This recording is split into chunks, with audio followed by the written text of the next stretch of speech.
Well, welcome to our meeting of June the 9th. It's 1 p.m. I want to welcome council and I want to welcome staff. We have Daryl Payne, Melanie Hudson, Kyle Peacock with us, Councillor Walsh, Deputy Mayor Burt, and Councillor Archer, as well as our CAO, Candace White.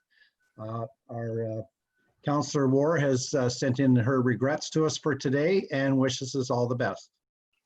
So called the meeting to order. So as of now, I'd like to ask for a moment of silent reflection so we may reflect upon our duties of today.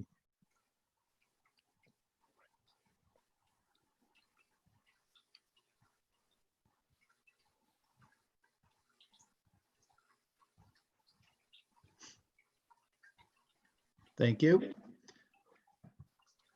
So I'm looking for a motion for today for the approval of today's agenda, please. With a show of hands. Councillor Archer, Deputy Mayor Burt, all in favor? Unanimous show of hands, it's been carried. Thank you.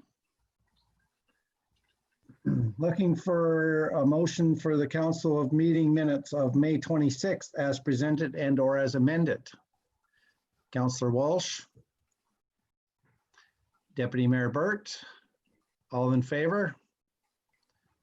That's unanimous, that's carried, thank you. Was there any business arising from those minutes? Seeing no one, that's fine, thank you. On to the consent agenda. As for information as presented or amended, C1 through C3, as well as the library, the cemetery, I'm sorry, as well as the cemetery board minutes to be put into that same motion. Councillor Walsh. Can I just ask to have C2 and the Asphodel-Norwood Cemetery board minutes pulled, please? All right, very good. So that'll be going to our consent agenda after we go through our staff reports. So. Right. Still looking for the motion then for C1 as well as the other ones then to be looked after. Deputy Mayor Burt and Councillor Archer. All in favor? That's carried. Thank you. There's no delegations and or presentations, so we're on to staff and committee reports then. So R1 then I guess we'd be looking at then, please. Kyle? Yep, so the this is the management review risk assessment. This is an annual thing that we have to do as part of our DWQMS. Me and Candace and Jeff participate in that as upper management. Essentially, I won't read the whole report unless you guys want me to. I'm going from the questions, you guys read it. But yes. So we kind of cover all the topics, go over any action items, summarize it there at the end in the table. As far as the risk assessment, this was our 36-month review. So it's a little more comprehensive, just making sure that basically all our risks are still up to date, that nothing new has arisen that we need to address as part of the risk assessment. This risk assessment is further utilized kind of during our infrastructure review. For budgetary purposes, we'll also review to make sure that nothing has popped up that we need to address within the budget. So it's utilized that way as well. And yeah, there was some questions, so I'm happy to answer any questions you guys have. Council, any questions of Kyle? Councillor Walsh. Kyle, under the report under 1.3, where it talks about deviations from the critical control point limits, under primary disinfection, you speak of the review of the data determined there was a few deviations during 2019. What would cause those, Kyle? So we pull that data right off of our daily reports. So those deviations are typically based on maintenance procedures. So if we're doing analyzer maintenance, you may have an analyzer drop out to 0 or go incredibly high after you've done some maintenance to it. Okay. We also have the odd deviation on our pre-chlorination before it goes to the standpipe. If we have a feed pump failure on our sodium hypochlorite, we have safety lockouts that don't allow any untreated water to make it to the standpipe. So those critical control points are captured there. we get called out, we're able to address the situation before any untreated water is pumped to the system. Okay, awesome. Thank you very much. Any other questions? Deputy Mayor Burt? Yes, thank you. Through you, Mayor. I just noticed in the risk assessment reports there were a few items where, such as the supply shortfalls or spills, where the emergency management procedures would be activated at that time. So I didn't know if you or Candace could just give a quick overview of that process, like how it gets activated and staff members that are activated into that whole process. If you, either one of you. Yeah, we're living it right now.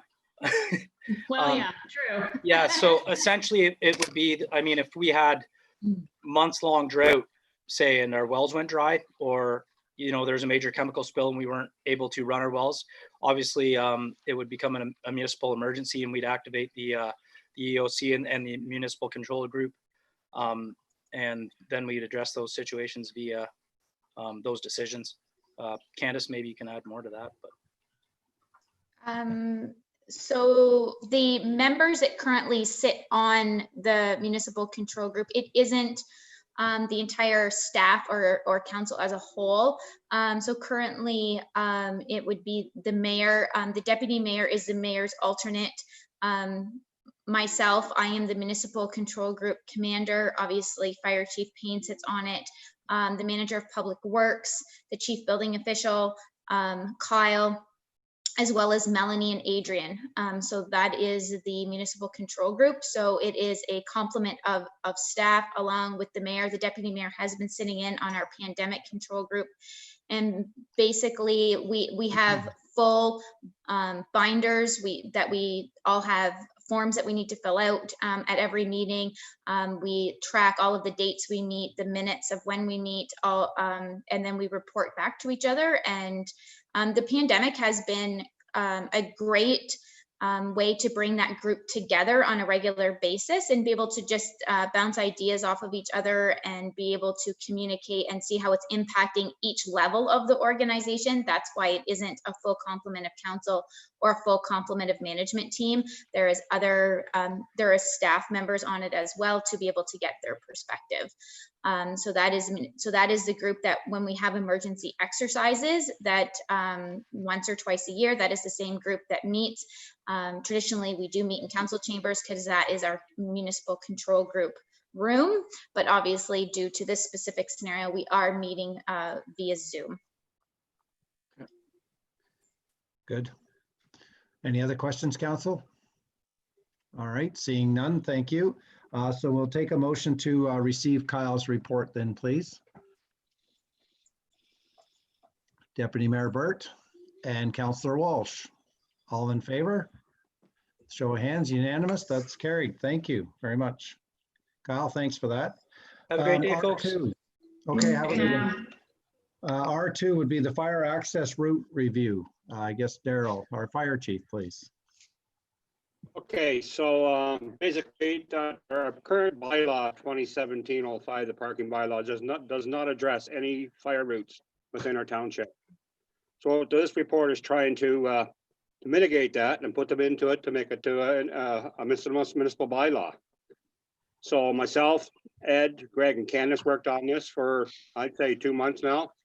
We put this together for you people to have a good comprehensive look at it and to make a decision. So the first part of it's entire fire code and our bylaw would allow the fire routes to go into place. And so if we do that, it would mitigate people's problems where they can and where they cannot be parked in case there's emergency situations. And it would allow the fire department to say somebody's in a road, say a hydrant or something, we can have them towed away without any problems. So if you want to, we can go through each of the addresses mentioned if need be, and we provided maps for you people for no confusion to where we want to put them. So do you want me to go through them one at a time? I was just going to ask council if they had any specific hot spots that they wanted to chat about while he was talking about that instead of going through the whole report. But Councillor Walsh? through you, Mayor, maybe just a point of clarity for me, Daryl, is, for example, the first one, the Asphodel-Norwood Community Center. So that would Yes. mean along the entire front of the building and the right side of the building on the left side would be deemed a fire route, and no parking would be allowed there anytime, correct? But just down to the fire department connection on the right side. Yes, It's only yeah. partially down that way. Okay, Yes, that's Okay. correct. okay, thank you. Deputy Mayor Byrd, I seen your hand. Yeah, I just wondered if you, with the, there's 7 properties that aren't owned by Asphodel-Norwood, and of all those 7, did you have any pushback or feedback from them as to the no parking zones at all? They were already designated no parking within their own buildings. We just replaced our no parking sign with the fire route sign. Oh, okay, So so it's already no there. changes. Okay. Thank you. All right. Candace, did you want to say any more on that subject? No? Okay. All right, Daryl, thanks for that. So any other questions from council on that report? No. All right, very well written. So we're looking for a motion to receive and approve that report then, please. Councillor Archer and Deputy Mayor Burt. All in favor? Unanimous show of hands, that's been carried. Thank you. Thanks very much for the team effort on that one. Thank you. Have a good Okay, day. R3 then would be our CAO Clerk Treasurer Candace on a COVID-19 financial update. Yes, so this report is being brought forward to council in order to ensure that you're aware of the total impact to the township as a whole year to date for the COVID-19 pandemic. I went through every department and every general ledger account to try to come to some sort of comprehensive look as to where we are standing. You see the overall total impact to the township at this time when you take into account savings, because it isn't all costs. We are incurring some savings as well, as a $41,000 approximate impact. Council and administration and taxes, I did pool those departments together, and you can see a total impact of $21,000. Obviously, the relief of the penalties and interest on taxes is where you're going to see the biggest hit across the board up until July 1st. It's important to note that the $10,500 savings that is in the building department, because that digital project that we were going to hire a summer student for has been taken on by administrative staff who is working on that on their office days. So it is actually been taken on as an at-home project. We have in the process of purchasing a scanner for them. So technically that $500 savings should hit administration because it is the administration staff that's actually doing it. So, but all in all, you are going to see that across the board where each department is helping each other to ensure that projects are getting done, and the township is obviously getting the biggest savings and the biggest bang as we can right now, for sure. You can see the installation of the service window. We're looking at about 2 weeks for that to be installed. I just received an email, so we're going to be having that installed in the vestibule at the municipal office to ensure safety when the municipal office reopens. You can see the COVID-19 postcard when it went out, the Zoom fees, Facebook ad, those will be ongoing. Obviously, they are going to increase because we are still incurring those costs to date. VPN router was a one-time cost. Any questions in regards to any loss of revenue? Those are approximate. I think the marriage licenses, we may, if they open it up in the fall, we may be able to recoup some of that in the fall. As well as commissioning of documents. I think that's going to be once that opportunity is lost, we won't be able to recoup revenue there, but we will be able to start collecting that revenue once we do open again. Lottery licensing, obviously no establishments are open to be able to run their raffles or their fundraising, etc. So that'll probably also be lost revenue and won't be recouped later in the year. Is there any questions in regards to taxes, administration, and council? Council, any questions on that one? Nope. I think personally we've done really well and gotten compared to some of the other horror stories you hear around the county, that I think we're doing quite well in this pandemic for sure. Yes, the fire department, the biggest impact there. Obviously, they've had to purchase personal protective equipment, but what we're seeing there, the majority, we expected this to be much, much higher, but due to the donations received from Maple View Retirement Home, the Peterborough Firefighters Association, we did receive some nice donations that have offset the actual expense for that department, as well as a reduction in wages. That is because we haven't been holding meetings and practices, but that is going to come to an end, and that's probably going to restart in the month of July. Yeah. Transportation does not see any sort of impact. They have been status quo. The fire department has been the home of all personal protective equipment expenses, so they've been dispersing all PPE to the other departments, including transportation. So although you don't see a PPE expense line there, they obviously, all of the staff have been provided and continually be provided all their PPE. It just hits the fire department expense line. Environmental services, obviously, you're going to see the loss in revenue there with the tipping fees, scrap metal, and the WE program. The WE program is the electronics program. So we are going to see some lost wages there. Lost revenue there. I don't know if we're going to see it to pick back up or not. We have seen a slight increase in the bag tag revenue, obviously, which is slightly offsetting it. Not a great enough for it to hit the report, but it is running ahead of budget. So that we did not see a loss in the bag tag revenue at all. Expenses, the biggest expense obviously was the opening was for the signage. Portable hand washing station is $90. That is the monthly fee. We have yet to incur 1 month of cost there, but I put the $90 in anyway, but that is monthly. Moneris provided the debit machine that's up there, but I did make a note there that they did waive the $150 setup fee. They're doing that as a COVID-19 incentive, as well as 3 months of the monthly fees, which is $55 a month. They did waive 3 months of that $55 a month fee. So we haven't incurred any debit machine fees or costs to have that payment method at the transfer station at this time. Before we get into recreation, does anyone have any questions? Deputy Mayor Burt? I just have a question. I assume, even though we're still in COVID, moving forward post-COVID, that hand washing machine and the debit machine will stay in place moving forward. Yes. So what we would like to see is there is a combination unit where the portable washroom comes with the hand washing station inside. Okay. Due to COVID, obviously, there was a shortage in that type of equipment. So we have to have 2 separate units right now because that's all that's available. But as soon as COVID-19 pressure releases and more of those units become available, we will switch over to have just 1 unit that has the hand washing station inside of it. So that cost will come down with a combination unit as soon as we're able to attain one.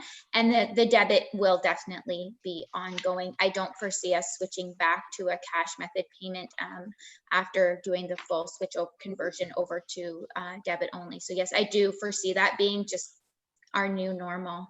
Yeah. So. Makes sense. Any other questions on that part?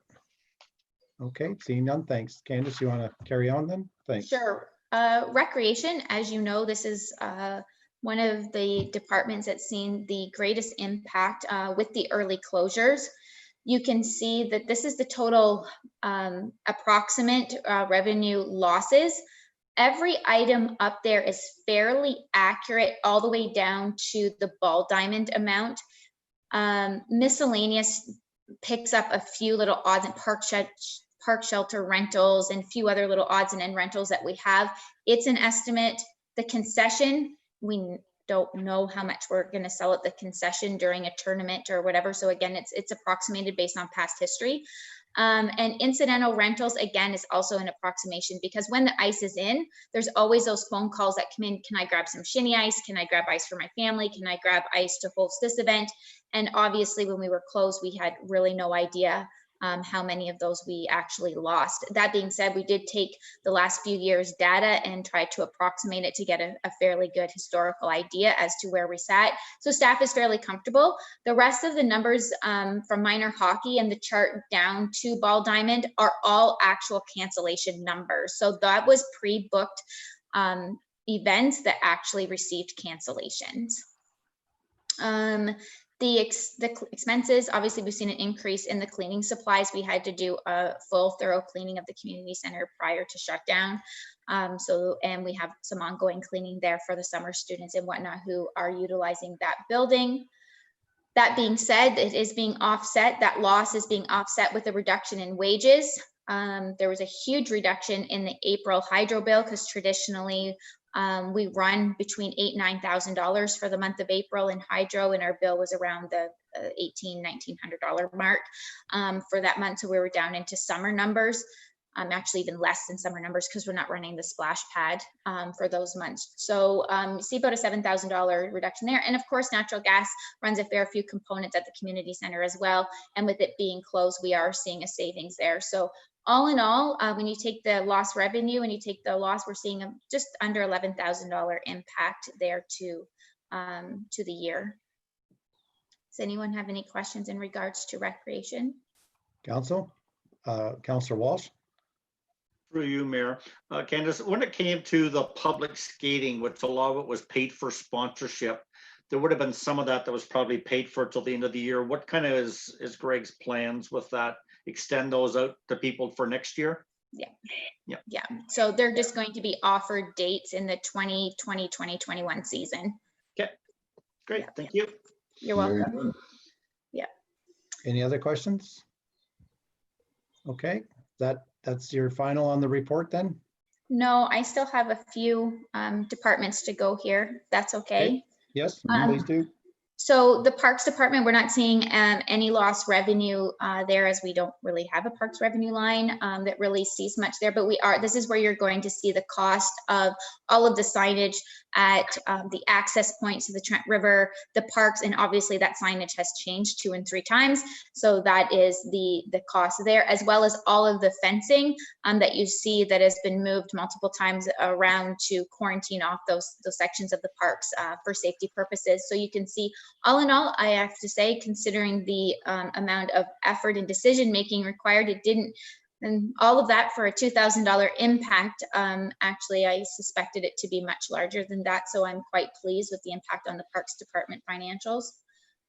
The Facilities Department, obviously we're going to see a lost revenue in the town hall rental. Again, didn't really see a lot of cancellations for that facility. Traditionally, we do invoice the Lions Club in June of each year. That invoice has been held, and we'll discuss that impact once COVID-19 is over. The medical center, we did install Lexan shields over there for the doctor's office as well as the chiropractor's office. And so Dr. Keel's office has maintained an operation to a certain capacity, so protection of their workers, as well as now the chiropractor's office, as we know, has been able to reopen. So now it's safe for the community as well as their workers. We've seen some savings in the town hall electricity, just basically due to the hall not being utilized much at all. So you can see the total impact there for about $4,500. Any questions on parks or facilities? Council? No, seeing none. Okay, building bylaw, animal control. This is where you're seeing the $10,500 in savings. So this is what we had budgeted for the summer student that we were using the efficiency funding for that we received from the province in 2019. So that $10,500, obviously we chose not to bring the summer student and onboard them this year. And we have had administration staff who has decided to take that on their off office days. So we will be saving that money, and that $10,500 will go back into that efficiency funding. So we'll be able to utilize that in another department for savings. So overall, you can see I did give a summary there of all the department by department. And as of right now, as things sit, I'm not making a recommendation to council as to fund the $41,000 from reserves. I'm thinking that we're going to wait to see how COVID-19, how it plays out for the next couple of months in September after the third quarter of the year is done. A recommendation will come forward as to whether we have chosen to put off a capital project to 2021 that offsets that amount, whether we pull that from reserves, or whether the sup and omit tax runs will offset that amount, which is the new subdivisions coming online through MPAC assessment. So that all of those are unknown at this time, and that is why council is not seeing a recommendation, and $41,000 is something the township can absorb at this time. Perfect. Council, any other questions at this time? Okay, seeing none, then we are looking for a motion then to receive this report. Councillor Walsh and Councillor Archer, all in favor? That's unanimous with the show of hands. Thank you. So number 4, R4 then would be the management action list. Then please, our CAO, Candace. Okay, so there's a few things that will be coming forward. The water, wastewater recruitment, this is going to be just an update as to that. That will be coming forward. The surface treatment tender results, obviously we have them. I'm not sure if staff will be making a recommendation as to whether we're going to do that full award as we are waiting for the Wellington Street and to be able to make that recommendation to council as to whether we're going to offset and not move forward with a surface treatment program and reconstruct Wellington Street in lieu of that based on the offsite sanitary work coming together for that. That being said, the tender went out for 2 years, so we may be asking council to approve that we lock in the tender prices for 2021 because we did go out for 2 years. So you'll probably see a staff report in regards to the surface treatment tender results, regardless of whether the Wellington Street decision has been made or not. Staff would like to lock in the 2021 rates this year instead of going back out to tender and rolling the dice again, so to speak. The master recreation plan, I have reached out to Mary Catherine from Miak and Kelly and Associates. Want to get council's feel as to how you feel about having her present the master rec plan through electronically through a Zoom meeting. As we carry on throughout the year, we do have budgeted dollars there that could be utilized and put towards the recommendations, and all of them would be an infusion into the economy due to COVID-19. So I wouldn't want to see us sit and hold it to the point where we're into October and November and not be able to actually put forward any recommendations of that report until 2021. Obviously, we won't be able to implement all of them, but it's a 10-year plan. So we're not expected to implement them all, but more curious as to how council feels about a Zoom meeting presentation, as we're unsure as to when we're going to get back together. Deputy Mayor Burt. Yeah, I think it's important for council to see that as soon as possible. I know it's been put on hold for a little while now, and I think we're all excited to see the results of that master recreation plan. So certainly, if Miak Kelly and Associates are willing and able to do it via Zoom, I think it would be a great benefit to council. Okay, great. Council, any other thoughts or concerns? No. I just basically echo the same response as Deputy Mayor Laurie. It would be nice to see it, and as long as they're open to doing it in that format, let's proceed. Okay, I have reached out because that was my wish as well, as this has dragged on a little bit longer, I think, than all of us anticipated. I would like to get things moving. So I will reach out, and ultimately, if she is amicable to that approach, we may see her on June 23rd based on her availability. I will keep council apprised of her comments. Everything else, development charge bylaw review based on what the province is doing, that's probably going to be pushed. There's no point in doing this twice, so we're just going to probably hold off on that for a little bit longer. And everything else looks like it's on track. The condo development agreement, development charges bylaw review, it looks like the site plan got finalized this morning. So as long as now that site plan is approved, as long as the agreements can be put in place, you should be able to see them on the 23rd of June. The draft growth plan is probably the only thing as well that'll probably be pushed out to July, just with COVID, that the engineers and the consulting firm has slowed everything right down as they're all working from home. So you may not see that until July. Good report. So is that all for your CAO's report?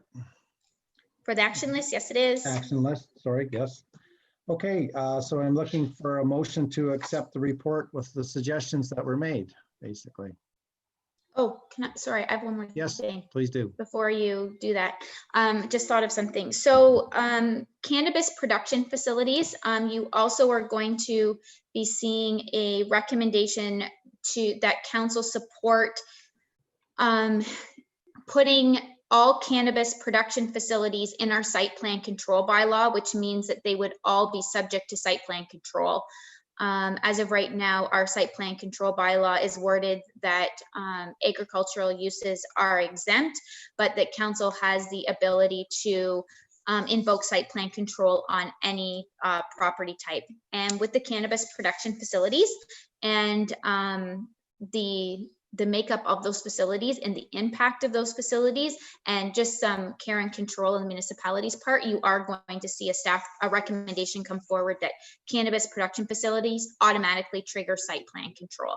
Sorry, I just didn't want to surprise you guys at the next meeting. So that is also coming. Deputy Mayor Burt? And is that, excuse me, is that coming forward at the next meeting? Is that? Yes. Okay, thank you. Yes, definitely. Yeah. Yeah, I think it's a great idea. I've seen other municipalities struggle with this and haven't. Well, I heads think up is a site good plan thing. control will definitely help for sure. Yep. Okay, so the motion's on the table there to accept the report as the suggestions were made, please. Looking for a motion. Councillor Archer and Deputy Mayor Burt. All in favor? That's unanimous with a show of hands. Thank you very much. Okay, moving on, we're going to go to correspondence for action. So then,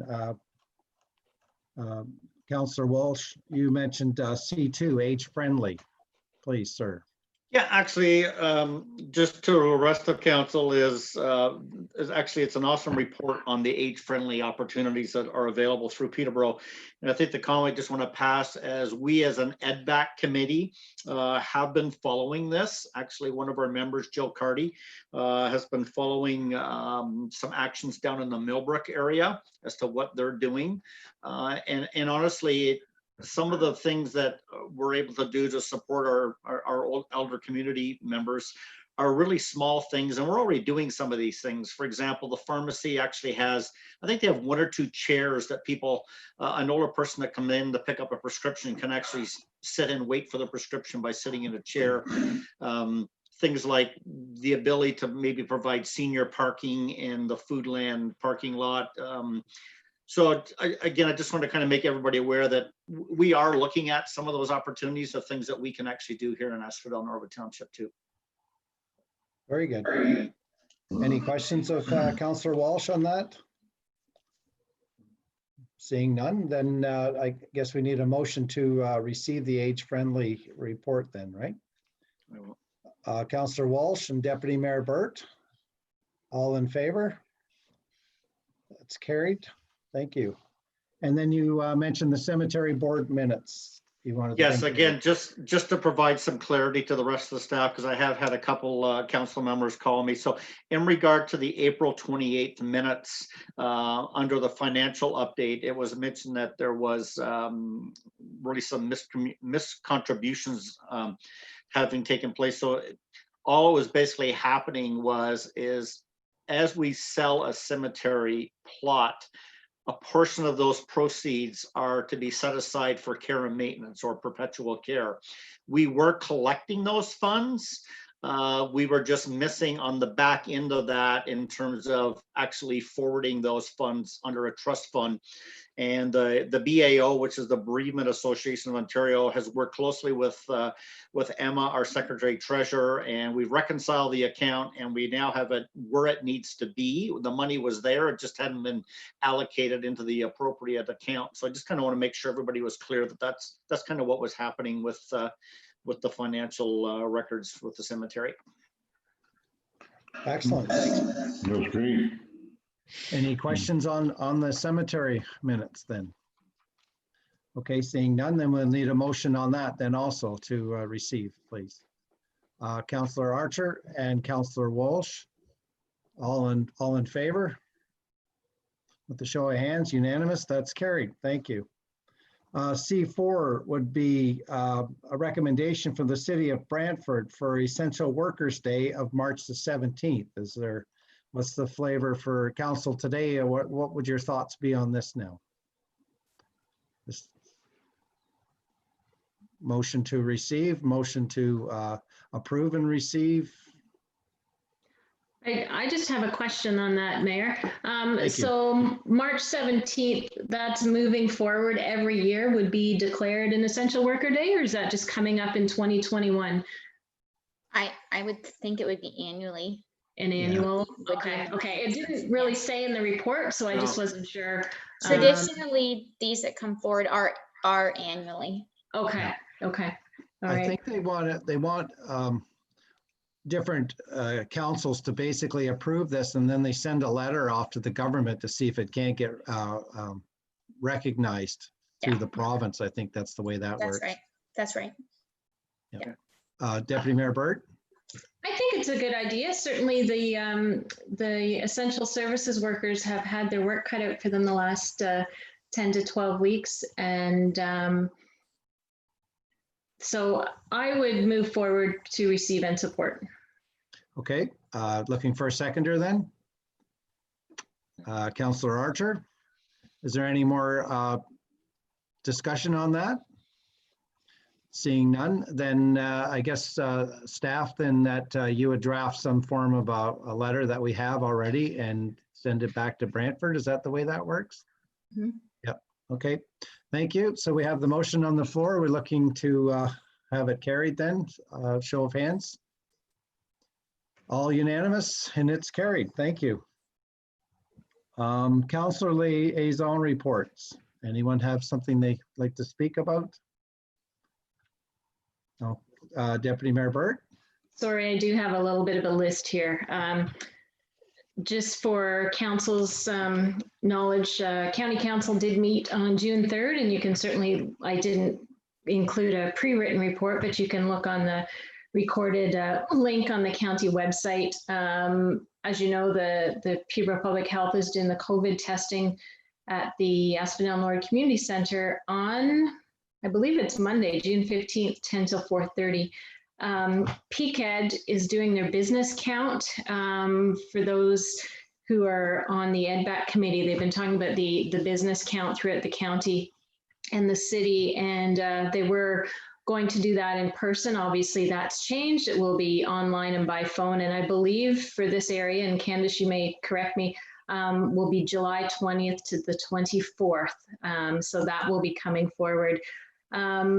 Just to let you know, the hazardous waste at Pido Road has been extremely busy with a lot of long lineups.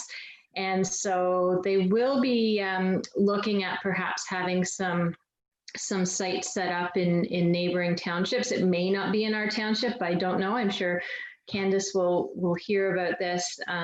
So there may be some details in the next week or two about having some drop-off points at neighboring transfer stations. And there was a motion passed to continue tax relief for low-income seniors and persons with disabilities.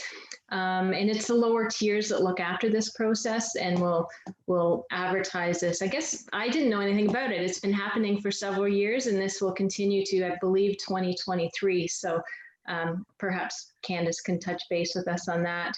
And then the last thing, last night I attended an online agriculture roundtable with David Piccini. Unfortunately, I had a previous commitment, so I could only stay for about the first half hour. But basically, they looked at the impacts of COVID-19 and the crisis response, what's working, what's not, and the transition for our agricultural community post-pandemic and what that would look like. So certainly the processing ability of the province, well, the country has been strained, and it's certainly affecting all the ag sectors in our area, and even having processing plants and our local processors having the skilled people to come in and do that work it's not there. So it's not an issue that can be certainly fixed overnight. The restaurant and school closures certainly affected a lot of agricultural businesses and how they sell their product. And so the reopening of these restaurants are certainly critical for our local ag community. So there was good conversation going. Like I say, unfortunately, I missed the last half of it, but it was well represented by pretty much all the ag sectors. And there were about a little over 30 people that participated. So it was a good communication through that. So, and I believe that's it. Sorry, I was a little long-winded. Melanie, did you catch all that? Or Lori, can you send her in a little Send you a report? note if you didn't, just let me know. Thanks. Anyone else? Okay, well, I couldn't, I wanted to attend that meeting last night, Lori. Thank you for the segue on that with David Pacini. But I had a library Zoom meeting last night, and basically it was concerning curbside pickup, but obviously the Fort government or our province basically said that libraries will be opening up shortly. So then we talked about getting ready for the libraries to open. So that's the basis of how our meeting went last night. So, okay, seeing no other liaison stuff, then we'll move on to the CAO Clerk Treasurer's report then, please. Yeah, so as council I'm sure is aware, the province did announce stage 2 reopening from the COVID-19 pandemic starting as of Friday, June 12th. So just to let council know that management team and the municipal control group will have to meet over the next coming few days in order to see how that's going to impact us. The biggest areas of impact of course, was the recommendation that we may reopen our splash pad.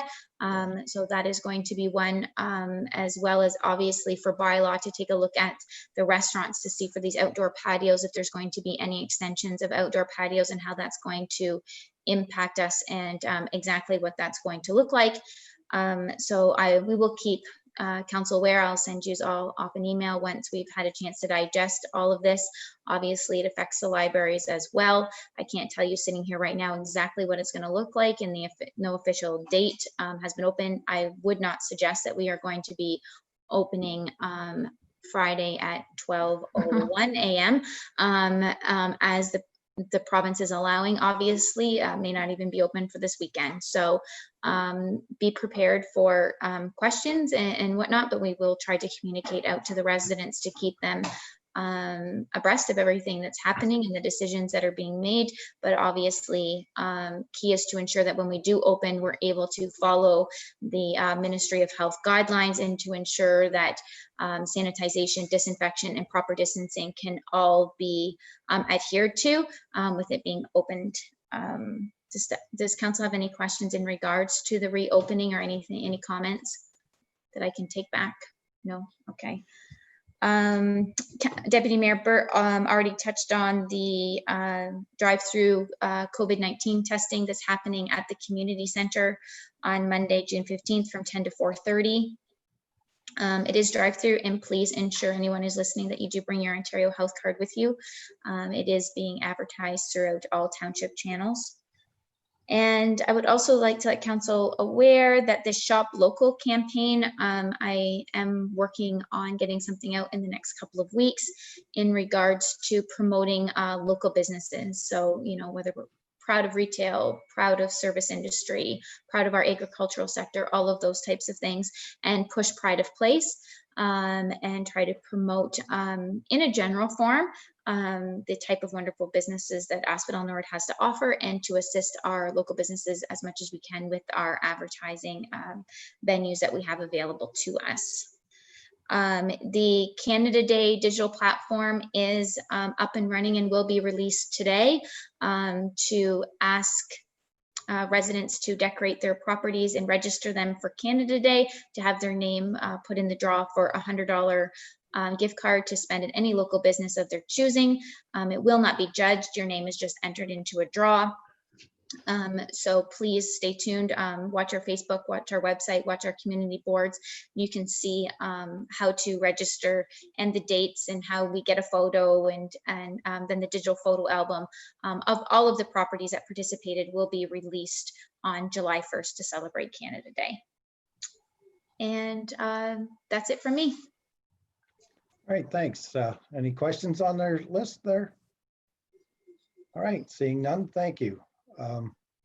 Moving on then, general business. Anyone have anything under general business today? Deputy Mayor Burt? I had spoken with Candace about this earlier. AMO is coming up on August 17th to August 19th. It's virtual this time. It won't be in person. And they're accepting delegations until June 30th is the deadline. So I just kind of wanted to put it out there to other council members to see if there was any thoughts for delegations for meeting with ministers, and I can pass this along to Candace. I did have one thought and she had one. I was wondering if you had to be registered for the conference to receive a delegation, though. That was my only question on that as well. I wasn't sure.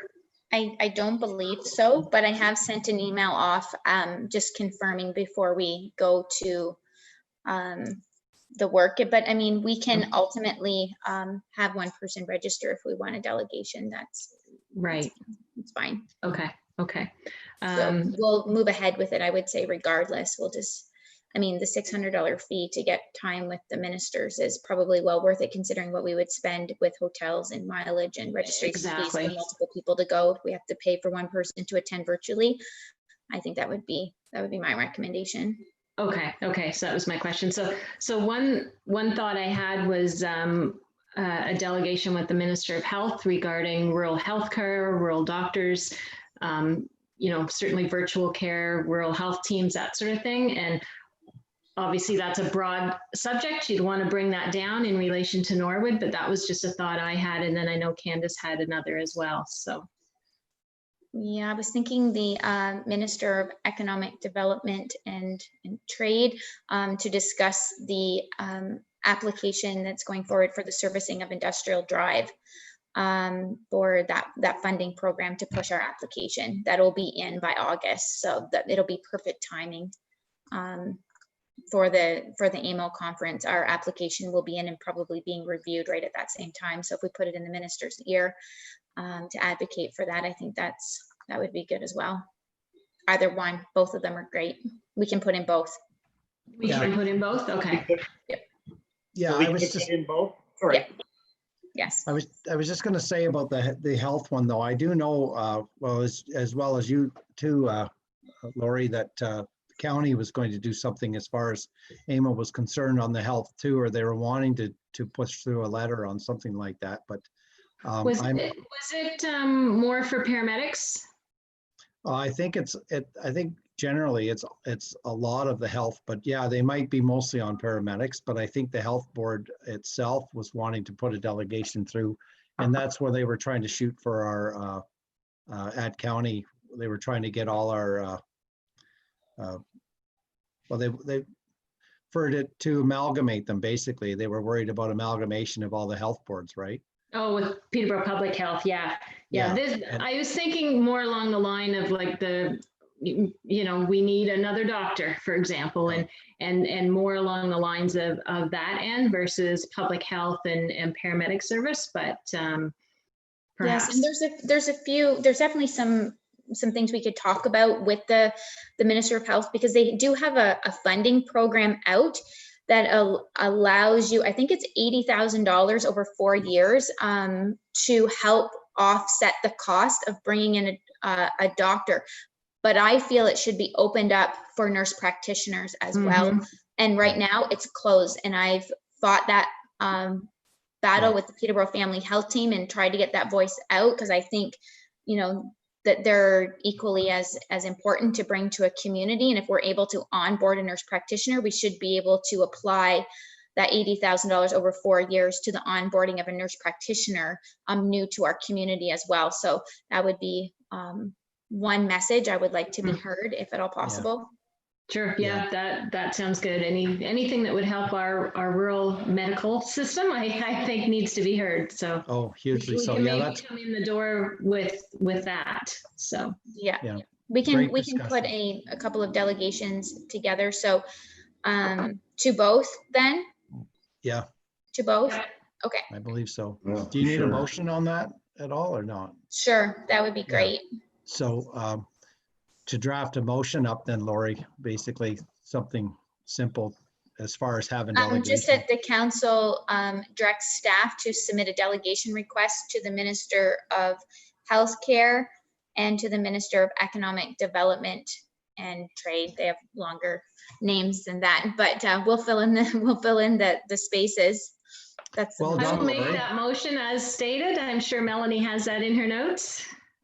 And seconded by Councillor Walsh. Okay, any other discussion on that at this time?